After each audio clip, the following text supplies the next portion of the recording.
Two aces. Well, Blair has checked it. Jesse has top pair. Now, does he want to play this slow? Doesn't have a good kicker, a horrible one, in fact. Does he want to test the water? Put the pressure on Blair. He raised with the ace high. He's made two aces, so I would assume he's going to bet here. And he does so. Jesse, that's 80,000. Now it's back to Blair Rodman. Now he's got to figure out if Jesse's telling the truth about those aces or not.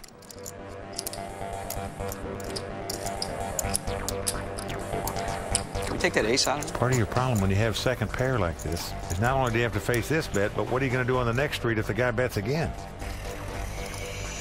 I got a piece of it, Jess, but not a big one. Well, Blair makes a good laydown here. He lays down the tens, Very and wisely so. Yeah, nice lay down by Blair.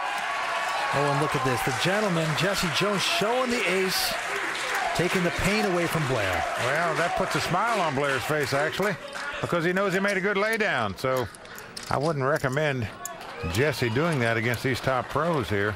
Keep them guessing, Jesse. Don't show them anything until they pay for it, my friend. Jesse Jones came to the table tonight dressed for success, and hopefully his dream will come true. There's been a lot of curves thrown my way. As with anything in life, you have two choices. You can let the curves knock you down, or you can say, this is life, accept it for what it is, and do your best to move forward. And that's what I feel I've always done. If there's one message I want to convey to anyone with cancer or any serious illnesses, just as we say in poker tournaments, no matter how short you are, you never give up, because if you have the will and the desire, Thanks, buddy. you can survive. Jesse Jones has been around forever. He plays a lot of tournaments. He's a very solid player. Jesse Jones, if he's in the pot, he's got a very solid hand. When the WPT was first being televised, I said to my wife, honey, if I ever make a final table, I'm going to wear a tux. So here we are. Well, he is a great guy. I tell you something, with that tux, even if he doesn't win all the chips, he will definitely get all the big tips. All right, action right back on the former park ranger, Tom Locke. Look at this guy, Vince. How'd you like to be picking his daughter up for a date at his house and he answers the door? He goes out. Jesse Jones with Jack 9 of hearts. Goes away. Well, Barry Greenstein on the button in position. Looks down at King 4 spade. That's good enough for him to raise with. He makes it 40,000 to go. Robin Hood trying to strike again. Can he take it away from Blair? He goes out with Queen 6 of spades. Well, look at this. Alan Kessler's picked up King Queen. Now, he went over the top all in against Blair Rodman with this same hand a little while ago. Well, he has been catching some pretty cards. Against Barry Greenstein, though, he's just going to make the call. So King Queen versus King 4. Nice opportunity here for Alan. Well, here comes the flop. Well, it's come 10, 10, 7. No help to either player. Alan checks. Uneventful flop. Gives the green light to Barry, who also hit nothing. Well, Barry is going to bet here. 50,000. Alan goes away. So once again, the pro player demonstrating that you don't have to have the best cards to win the pot. You just have to bet at it when it's your turn. Yes, nicely done. But I'll tell you, there is a problem with Alan's game. And you know, he didn't even consider what Barry might be up to. I mean, he didn't even think for 1 second he might not have hit as well. You know, that's the problem with just playing your hand. You got to be thinking what the other guy is thinking as well. But then, who am I? I got beat by Ricky Lake, you know. Oh, boy. All right. Well, yeah, we're sitting in the booth. They're at the final table here, Vince. All right, action's going to be on Jesse Jones, the very charismatic player from Henderson, Nevada. Looks down to just an awful 7 deuce offsuit. Well, can't play that hand. Throws it away. Into Barry. Tickle pink about the last hand. He's got ace 9 this time of hearts. It's a good one. Well, he raises again. He's a raising machine. Doesn't matter what he has. Comes in for 40,000. And Blair Rodman this time also with the same hand. Just not quite as good. Ace 9 offsuit. Well, Blair well understands that if you let Barry Greenstein have his way, he'll keep pushing you all around like a mop.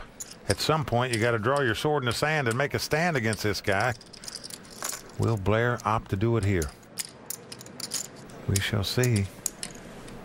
Barry with over $1.2 million at this point, dominating this table. Well, look at this. Oh, yeah. Blair Rodman going to raise. He's coming over the top for $160,000. He's going to push back. Allen folding his 8-6. Tom Lock with Woolworths 5 and 10 goes out. Back on Barry.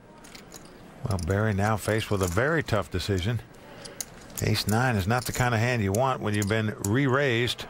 Barry's going to lay it down, so Blair earning that pot by making a stand and coming over the top of Barry Greenstein to take it down. Well, right there, the tail wagging the dog there just a little bit. Blair Rodman making a nice power play. Stay tuned. We're coming back. 5 remain here on the World Poker Tour. Richard Kind is a fine player. 25 bucks down. Of golf. Why do you interview me when I'm down? Richard Kind does not bother me. What does this add to your program? Don't you want people to watch and feel happy? No, instead you see the guy who's down, who's beaten. Has anybody got like $1.75 for my kids to eat? Tears of a clown right here, my friend. Tears of a clown.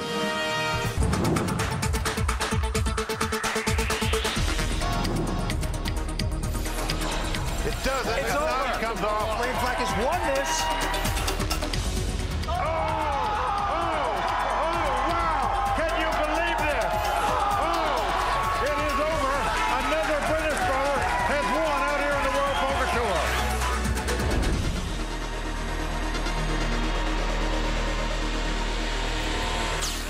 Welcome back to the World Poker Tour Invitational from the Commerce Casino. 5 players remain. And Vince, how about a little pat on the back for our generation here?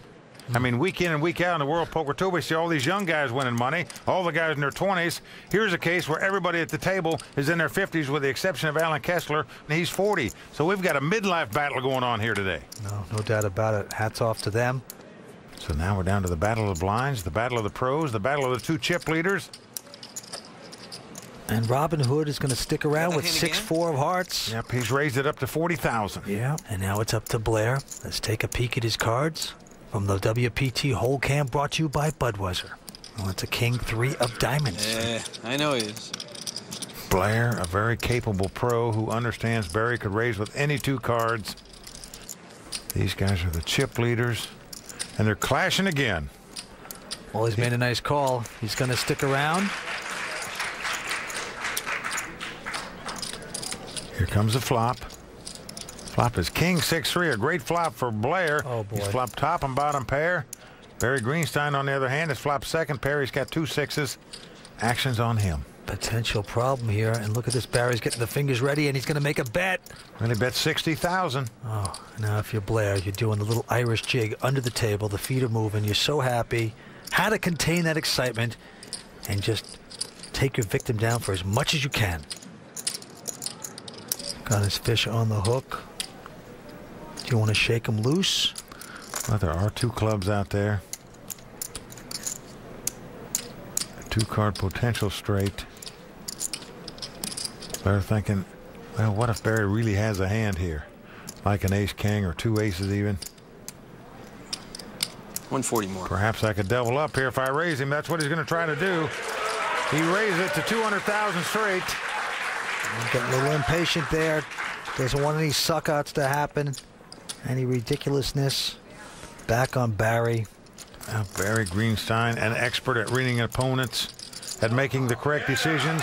He does so here. He gets away from the 2 6s. Blair let the fish off the hook there. You know, got a little impatient. Just said, I'm not going to be greedy. I've taken enough. I don't want any suckouts on me, Barry. Well, he could have got one. A 6 could have popped off there, and he'd lost the pot. So, and as we see, the Wonder Can comes up a 3 and then a 4. So, yeah, that could have been a lot better for Blair. But sometimes greed will hurt you. well, Vince, everyone has a great time playing in the WPT Invitational. But even though it's a lot of fun, if you want to win the title, you have to get serious at some point. Well, Mike, it's like you always say, happy-go-lucky, happy-go-broke. I never say that. I know, but you could have. And tonight, Courtney Friel is going to have fun teaching us how to get serious at this week's WPT Poker Academy. At the WPT Invitational, part of the fun is mingling with the stars and playing with the famous pros. But at some point, party time turns into serious poker. Right there, boys. No! Don't get an ace. Never be serious, just have fun. Oh, I knew you were going to do that. I hate You can have fun and be serious. There's always your time to have fun. For me, if I'm doing well, then I'm taking it very seriously. If I'm playing bad, then that means I'm just having fun.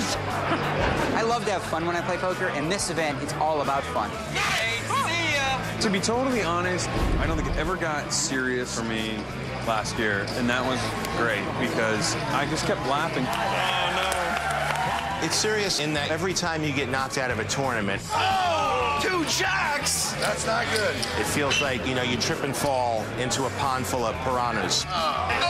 And you never forget that feeling of being ripped limb from limb by all the pros once they smell a little weakness or a little blood in the water. Yeah, double me up. So you just try not to repeat the same mistakes you did last time you got knocked out. Man, you played that crap? What are you doing? It starts turning serious when you have like 40 times the big blind and you've had a third of the field drop out. He's got 2 of my outs. Until then, it's kind of like goofy. Okay, give her everything. Actually, at my table, the pros got serious pretty fast. About 5 hands into it, we were all staring sullenly at each other. The iPods were coming out, the sunglasses were going on. It was precious little fun to be had at my table. Didn't get serious till we got down to about the final 9, and then people are thinking now's their chance to make a World Poker Tour final table. Oh, he had a jack. When you make the final table, it gets serious because it is money. And at that point, you take it very seriously to get there. I definitely am out there to try to win this thing, and I'm taking it very seriously. In case you're wondering, folks, well, who gets invited? How do you get invited to the WPT Invitational? A, you have to be a top-notch celebrity out here in Hollywood, or B, you pay a $25,000 buy-in into the WPT World Championship, and this is a bonus for you. You get to enter this tournament. Of course, also, all WPT champions are naturally invited to this event. Let's go back down to the table on Jesse Jones from Henderson, Nevada. Yeah, he looks down at Route 66. Middle wired pair right now. He's popping it up. Yep, makes it 36,000 to go. Barry quickly folding. Around to Blair Rodman on the button. He's got a small pair. He's got a pair of 3s.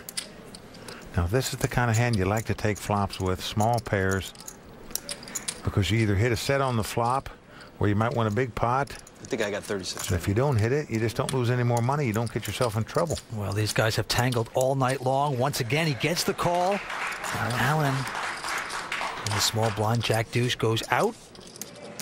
On to Tom Locke, the former park ranger. No, he's going to head back to the woods. Another battle again between Jesse Jones and Blair Rodman. Jesse with the 2 6s, Blair with the 2 3s. Flop is queen, queen, 9. First one to act is Jesse. He slows down. He checks it. Yielding to Blair Rodman. Well, when your opponent checks, you might think 2 3s are the best hand here. Maybe your opponent's got something like an ace 10.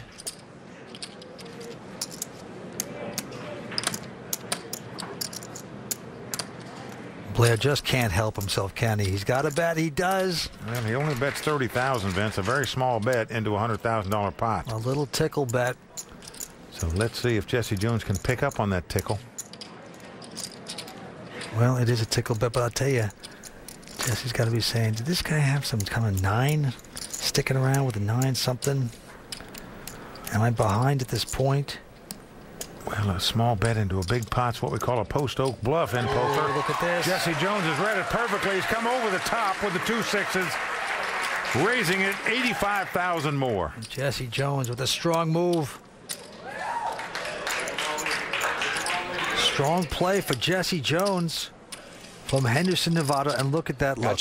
Moment of truth time. He gets Blair to lay down the hand. So what a play by Jesse Jones there. That was a bold move there to come back over the top of 2 6s. when there's 3 overcards out there on the board. So Jesse Jones making it work here for him in the LA Invitational. Stay tuned. We're coming right back with more on the World Poker Tour. The first WPT Invitational, I had the honor of being first out. This time, I think I was like